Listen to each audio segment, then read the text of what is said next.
warahmatullahi wabarakatuh. Salam sejahtera bagi kita semua. Kami mengucapkan selamat datang di Wira Sakti Podcast. Podcastnya Kesehatan TNI Angkatan Darat. Wira Sakti Podcast yang berbahagia episode kali ini telah hadir bersama kita Brigjen TNI Dr. Bidik Catur Prasetya MM. Selamat datang di Wira Sakti Podcast Jenderal. Terima kasih. Beliau saat ini menjabat sebagai Direktur Umum di Pusat Kesehatan TNI Angkatan Darat. Izin, apa kabar Jenderal? Alhamdulillah baik, kabar baik. Sehat selalu ya Jenderal. Sehat.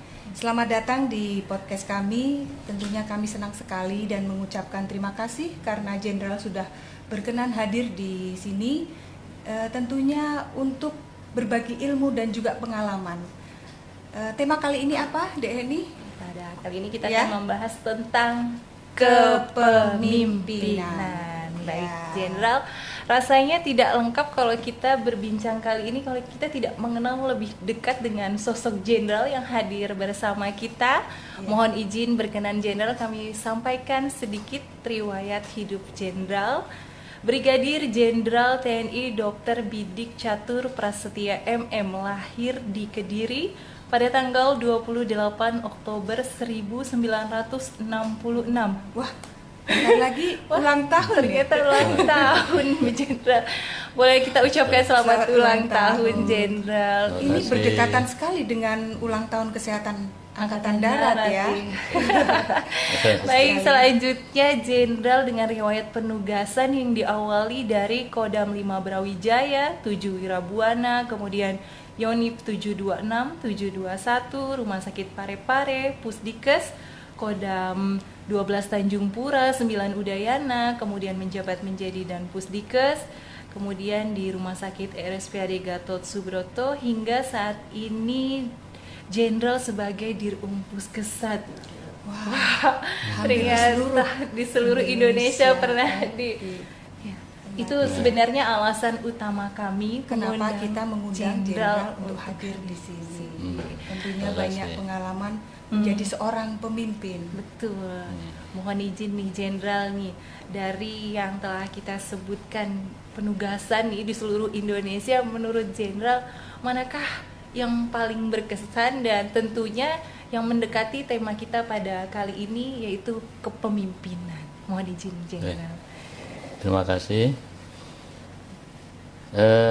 Sebagaimana yang tadi disampaikan, beberapa riwayat penugasan saya, yang paling berkesan tentu pada saat saya bertugas di batalion, baik batalion 726 Tamalatea maupun batalion 721 Makassau. Ya. Ini di Makassar ya, Jenderal. Waktu itu masih Kodam 7 Wirabuana. Yang sekarang Kodam sekarang berubah 14 menjadi Kodam Hasanuddin. 14 Hasanuddin. Ya. Kenapa itu menjadi sesuatu yang paling berkesan? Karena tempat itu merupakan tempat penugasan saya yang pertama. Kita tahu kalau kita pertama kali bertugas tentu rasa cemas, rasa bingung, rasa was-was, rasa takut itu bercampur aduk menjadi satu. Ya. Akhirnya begitu masuk ke batalion, apakah saya menjadi dokter atau menjadi tentara? Akhirnya kita harus memilih yang mana. Kalau menjadi dokter, saya hanya ngobati penyakit-penyakit yang tidak begitu berat. Sementara waktu cukup banyak. Akhirnya saya menemukan hal untuk apa saya bertugas di batalion. Ternyata di sana kita bisa melihat dengan jelas bagaimana pola kepemimpinan militer. Saya bisa melihat bagaimana komandan memimpin anak buahnya, bagaimana komandan kompi melihat anak buahnya, bagaimana komandan peleton memimpin anak buahnya. Dari situ berbagai macam pimpinan sesuai levelnya itu menggunakan cara yang berbeda-beda. Nah, sehingga dari situ saya banyak mempunyai referensi. Kalau menghadapi personil seperti ini, saya menggunakan pola yang mana. Betul. Nah, itu dimulai dari saya bertugas di batalion. Nah, kemudian di samping itu juga di sana latihan-latihan konvensional, latihan pasukan itu di tingkat peleton, di tingkat kompi itu juga kita selalu mengikutinya, sehingga kita semakin paham bagaimana sih perang itu, perang konvensional. Oh, ternyata ada tahapannya, persiapannya, ada pelaksanaannya, kemudian setelah memenangkan pertempuran kita harus bagaimana, itu tergambar dalam setiap pola latihan yang ada di batalion. Mohon izin Jenderal, Ya. maaf saya sanggah. Berarti Ya. Tentara Kesehatan Angkatan Darat itu ikut dalam pertempuran, Jenderal? Tentara kesehatan juga ikut pertempuran sesuai dengan tugas-tugasnya. Iya. Pertempuran itu tugasnya dibagi habis, siapa yang menyerang, nanti yang di sektor kanan siapa, sektor kiri siapa, cadangan siapa. Nanti untuk tim kesehatan itu didistribusikan kemana saja, itu sudah ada peta-petanya. Sehingga tugas di operasi di batalion itu merupakan kombinasi dari beberapa kecabangan yang saling mendukung. Kesehatan merupakan bagian kelompok dari tenaga bantuan administrasi atau sering kita dengar Banmin. Berarti bawaannya lebih double daripada tentara yang lainnya ya, Iya, Jenderal? pastinya. Ya, bawaannya pada saat bergerak bawaannya banyak, tetapi pada saat perang ya kita sama-sama ini memerankan sesuai tupoksi kita masing-masing. Nah, tugas kita kalau perang ya kita menjaga, kalau ada korban ya kita yang mengambil korban, mengobati, kemudian mengkoordinasikan, mengevakuasi harus kemana ke garis belakang. Hebat sekali ya. Jadi sesuai fungsi kita di situ. Kemudian yang terakhir, yang tidak berkaitan dengan itu, pada saat itu komandan batalion saya itu sangat kreatif ya. Jadi membawa anak buah itu untuk selalu berpikir dan bekerja yang produktif itu sangat bagus. Yang pertama, kalau kita ada latihan nembak gitu pamannya. Iya. Jadi kalau prajurit yang nganggur setelah apel tidak ada kegiatan khusus, maka harus ke lapangan tembak. Di situ kita harus latihan nembak pistol waktu itu. Jadi selesai apel yang tidak dinas khusus Seluruhnya itu juga. langsung seluruhnya yang ada di lingkungan markas batalion itu. Dari situ kita berlatih bisa saling mengenal lebih lanjut karakter masing-masing perwira. Kemudian kita latihan nembak, akhirnya sampai pada saat itu semuanya rata-rata kalau nembak itu peluru tidak ada yang hilang gitu. Paling tidak semuanya kena lesan gitu ya. Lesan pun masuk dalam lingkaran bukan di luar lingkaran itu. Tidak hilang. Ya. Kemudian kebersamaan sangat kuat di situ. Kemudian event lain di luar itu membina tenis. Saya dulu hobi saya bulu tangkis. Tetapi karena di situ ada tenis, jadi terpaksa saya harus main tenis. Dari mulai tidak bisa sampai saya sampai saat ini kalau di lingkungan kesehatan Angkatan Darat mungkin bisa taruhan, saya bisa paling menang gitu. Bisa Gitu. karena terbiasa. Karena terbiasa. Gitu. Terlatih terus. Itu yang terakhir, kalau malam minggu kita nggak boleh keluar karena masih bujang. Jadi dilatih bagaimana format gear. Nanti itu bekal Malam minggu masih belajar, Jit. Justru Terus belajar waktu kita. ketemu pacarnya tuh kapan, Nah, Jenderal? kita karena ke kota jauh, jadi LDR saja. LDR. LDR saja. Jadi saat itu kondisinya memang seperti itu. Tetapi itu pada saat awalnya kita dongkol ya. Iya. Kenapa? Karena ilmu apa ini nggak ada hubungannya dengan kompetensi saya, keahlian saya, terus buat apa? Tapi ternyata setelah saya mulai belajar baca, udah tidak lama lagi ada latihan. Oh, ternyata latihan itu ada naskahnya. Ya naskahnya itu format perkiraan itu. Jadi kalau kita begini, kira-kira musuh larinya kemana, itu tergambarkan di dalam format-format perkiraan itu. Ada perkiraan intelijen, perkiraan operasi, perkiraan personil, perkiraan logistik, semuanya digambarkan dengan jelas. Jadi belajarnya di situ Ya belajarnya di situ kalau tiap malam minggu. Malam minggu. Nah itu manfaatnya tidak saat itu. Ternyata begitu saya sudah mayor mau ikut tes Sesko, nah ternyata ilmu itu sangat bermanfaat di situ. Saya bisa mengerjakan format-format dengan cepat dengan membaca itu. Untuk kemana-mana saya bawa, saya pindah-pindah itu satu eksemplar buku itu saya bawa-bawa karena itu yang memandu saya untuk bisa belajar lebih mudah. Mbak. Kalau ilmu itu dibawa-bawa. Iya. Kalau kita Sampai biasanya kapanpun ya. ilmunya pendidikannya selesai, bukunya nggak dibawa. Langsung Harus menghilang. dibawa. Iya. Ini salah satu ilmu juga ini, Betul. Mbak Izin. Kita perlu mengingatnya. Iya. Oke, Bapak Jenderal, kepemimpinan dipercaya masyarakat dahulu bahwa kepemimpinan itu merupakan suatu bakat yang tidak semua orang dapat dimiliki. Karena kepemimpinan merupakan suatu kemampuan yang dibawa sejak lahir sehingga banyak orang berpendapat bahwa teori dan ilmu kepemimpinan itu tidak dibutuhkan. Nah, kalau menurut Jenderal sendiri, apa sih yang dimaksud pemimpin itu sendiri? Pemimpin itu adalah seseorang yang punya kemampuan untuk mengatur orang lain supaya bisa bekerja sama untuk mencapai satu tujuan yang ditetapkan. Itu definisinya seperti itu. Tapi kalau lihat definisi itu lebih bersifat pemimpin non formal ya. Tapi kalau pemimpin formal itu lebih banyak karena ditunjuk. Misalnya di lingkungan kita menjadi komandan, menjadi itu berdasarkan surat perintah, itu juga pemimpin. Itu pemimpin formal namanya.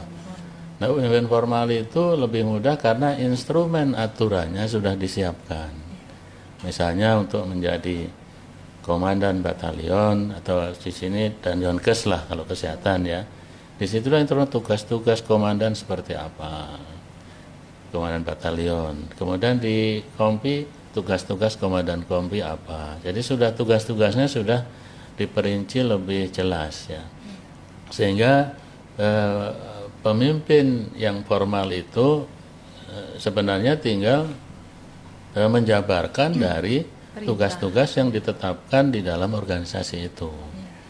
Itu pemimpin yang formal, lebih cenderung itu kepemimpinan di militer. Nah, kemudian berkaitan teori kepemimpinan itu tidak diperlukan, itu ya tidak tepat juga ya. Karena teori kepemimpinan itu menjadi tambahan pengetahuan buat kita. Kenapa tambahan pengetahuan? Di teori kepemimpinan itu ada gradasinya. Kalau yang dipimpin adalah orang-orang yang masih bodoh, maka harus banyak kita ajari. Ya kita harus pandai, lebih pandai, kita harus banyak mengajar supaya lebih sabar juga. Lebih sabar, pengetahuannya harus luas. Maka dia harus mengajari yang bodoh supaya menjadi pinter. Kenapa? Karena ini akan dibawa untuk mencapai tujuan organisasi tadi. Tapi kalau yang kita pimpin campur-campur, ada yang bodoh, ada yang pinter. Nah itu kira-kira tidak terlalu tegang ya. Mungkin kalau yang pinter itu salah lebih kita dorong supaya tidak membuat kesalahan. Yang kurang pintar itu harus diajari supaya menjadi seimbang mengejar yang sudah pintar. Tapi kalau yang dipimpin itu sudah pintar semua, kita lebih berada hanya mendorong sifatnya. Jadi memberi kesempatan kepada anak buah kita untuk bisa mengembangkan diri. Karena kalau orangnya pintar kita tekan, karena saya kan komandannya, nanti gimana? Iya, akhirnya dia mengkerut gini, nggak berkembang. Sementara sebenarnya ilmunya itu sangat luas. Gitu. Jadi itu digunakan, teori kepemimpinan digunakan untuk kita menggunakan pola yang mana. Atasan itu menggunakan pola kepemimpinan yang mana. Ya, sesuai dengan anak buah yang kemampuan anak buah masing-masing itu. Ya. Izin Jenderal menyinggung organisasi yang tadi Jenderal sebutkan, memimpin sebuah organisasi. Nah, kita bisa melihat suatu keberhasilannya organisasi itu dilihat dari seorang pemimpinnya. Jadi seorang pemimpin itu sebenarnya tugasnya itu harus seperti apa agar organisasi yang dipimpin itu berhasil. Tugas pemimpin ya. Seorang pemimpin itu. Tugas pemimpin itu kalau boleh saya kelompokkan ya, khususnya kepemimpinan militer di setiap level itu ya. Tugas kita itu secara umum ada 3. Yang pertama ini tugasnya menjaga organisasi, ya organisasinya dijaga karena setiap pemimpinan militer itu punya organisasi. Kemudian yang kedua adalah menjaga kompetensi, ya kompetensi kemampuan tiap-tiap personel itu. Kemudian yang ketiga itu menjaga tradisi atau budaya. Itu yang ya 3 hal itu sebenarnya kalau kita kelompokkan secara umum tugas-tugas pemimpin hanya 3 itu setiap level seperti itu. Kalau di tingkat ini misalnya Sdirum tugasnya apa, di stafnya nanti Kasub tugasnya apa, semua punya tugas masing-masing, maka masing-masing pemimpin di tiap kelompok itu tugasnya hanya itu, pertama menjaga organisasi, menjaga kompetensi, dan menjaga tradisi ya. Itu si pemimpinnya sendiri kah izin jenderal yang bertanggung jawab atas keberhasilan atau menjadi tanggung jawab bersama sebuah organisasi yang berhasil itu? Organisasi itu tanggung jawab pasti sesuai levelnya yang ada tanggung jawab. Setiap orang yang berada di organisasi mempunyai tanggung jawab sesuai rentang kendali yang dimiliki. Misalnya kalau tugasnya itu Urmin yang ngurusi surat-surat itu. Maka ukuran keberhasilannya ya dari produk surat yang dibuat itu. Ya. Nanti tugas atasnya ada lagi lingkupnya sebesar apa. Maka yang dinilai hanya sebesar itu. Jangan dia misalnya menjadi Pak Urmin tapi dituntutannya menjadi tugasnya Kaur ya sudah dia melampaui tugasnya nantinya seperti itu. Jadi sesuai dengan lingkup tugasnya masing-masing. Sesuai porsinya juga ya. Ya. Izin Jenderal, di kepemimpinan TNI ini merupakan syarat mutlak yang harus dimiliki oleh seorang pemimpin atau komandan. Untuk tercapainya keberhasilan pelaksanaan tugas tersebut, maka seorang pemimpin komandan dituntut untuk memiliki syarat, sifat, dan gaya kepemimpinan. Menurut Jenderal, pemimpin yang bagus itu yang seperti apa sih? Oh gitu ya. Oh ya, sebelum itu mungkin saya jelaskan lagi itu ya, apa namanya, menjaga organisasi itu apa sih? Gitu. Jadi menjaga organisasi itu secara umum adalah mentaati aturan-aturan yang dibuat. Organisasi kan punya aturan. Betul. Mulai dari pembinaan personel ada aturannya, mau naik pangkat aja ada juklaknya, mau usulan mutasi jabatan ada. Ya kita harus konsisten dengan itu, karena itu aturan yang disepakati, sehingga tidak menyimpang nanti dari tujuan organisasi. Kemudian ada kalau misalnya, nah kemarin tata upacara dirubah seperti ini, nah kita harus taati itu karena itu aturan yang disepakati. Kita harus cepat menyesuaikan. Jadi tidak harus karena saya pemimpinnya terserah saya mau saya bikin apa. Tetap kembali ke aturan. Kalau itu yang terjadi maka nanti akan menyimpang dari tujuan organisasi. Itu berkaitan yang saya maksud menjaga organisasi. Jadi harus konsisten dengan aturan-aturan yang sudah disepakati. Kemudian yang kedua berkaitan dengan menjaga kompetensi. Jadi kompetensi itu harus dijaga supaya anak buahnya itu bisa melaksanakan tugas-tugasnya sesuai dengan tugas pokoknya yang tercantum dalam organisasi itu. Misalnya kalau pejabat personel itu harus punya kemampuan untuk membuat ini, syaratnya harus kursus personalia, maka kursuskanlah dia. Misalnya kalau bagian PAM itu harus punya kualifikasi intelijen, maka kursuskanlah dia. Itu menjaga kompetensi. Kompetensi itu diperoleh dengan sekolah, belajar dan sekolah itu. Kemudian kalau di rumah sakit, ini yang mengawal bios orang harus anestesi, Maka sekolahkanlah prajurit kita pendidikan anestesi. Itu yang saya maksud menjaga kompetensi. Kemudian yang ketiga berkaitan dengan menjaga tradisi. Tradisi itu sesuatu yang kayaknya kadang orang melihat aneh, tetapi itu sangat penting sebenarnya. Karena jiwa korsa, soliditas, loyalitas itu dibangun melalui tradisi, bukan melalui aturan itu. Misalnya pokoknya kamu harus loyal itu. Menurut aturan prajurit harus loyal. Tapi loyalnya seperti apa? Susah menjelaskannya. Maka dibuatlah tradisi-tradisi. Misalnya supaya kita loyal, tradisi buat kebersamaan, kita mancing bareng atau jalan santai. Jadi ya. serius tapi Ya, santai. Atau mungkin sekali-kali makan bareng, makanya harus suap-suapan semuanya. Tapi lagi sama laki, jangan dicampur. Itu bagian dari ini, bagian dari menjaga tradisi.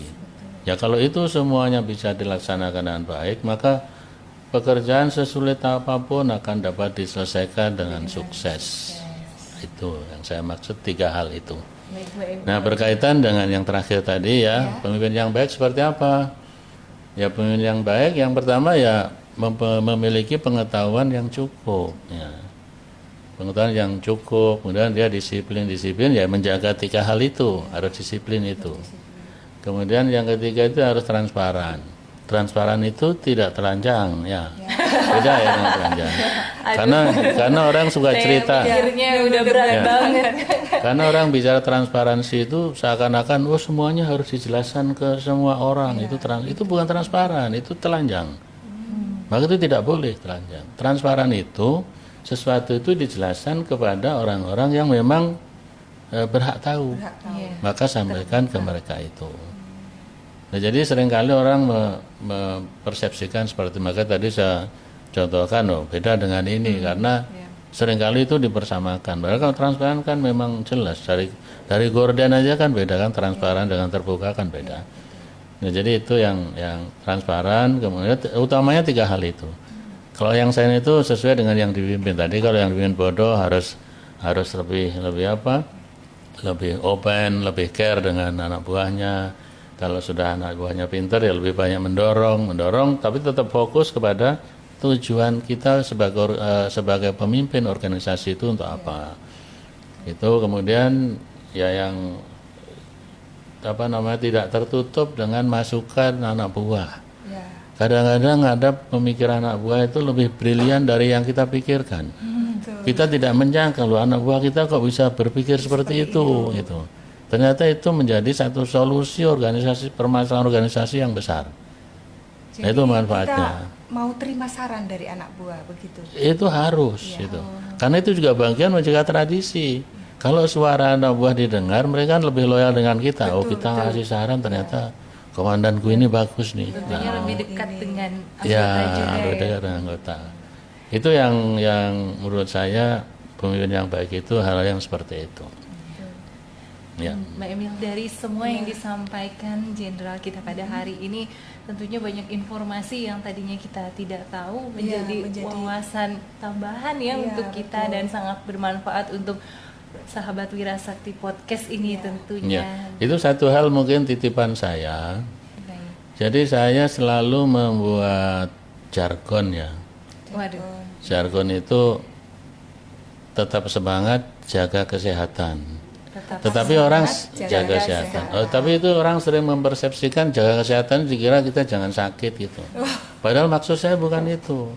Tetap semangat itu sudah artinya jelas. Tapi jaga kesehatan maksudnya selain menjaga diri kita, juga menjaga core kesehatan.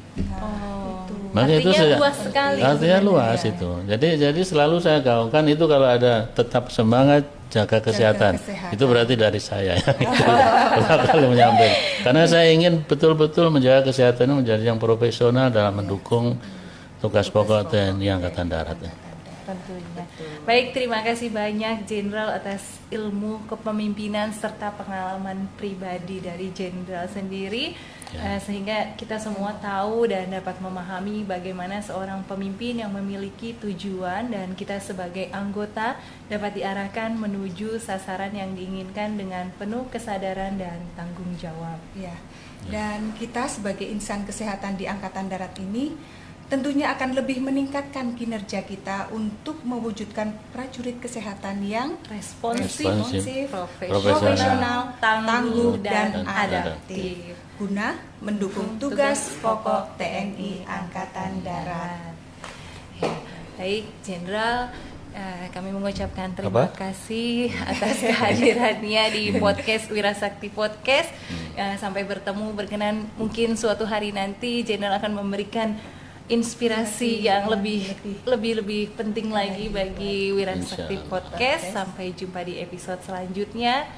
Puskesan, kami siap bertugas. Wassalamualaikum warahmatullahi wabarakatuh.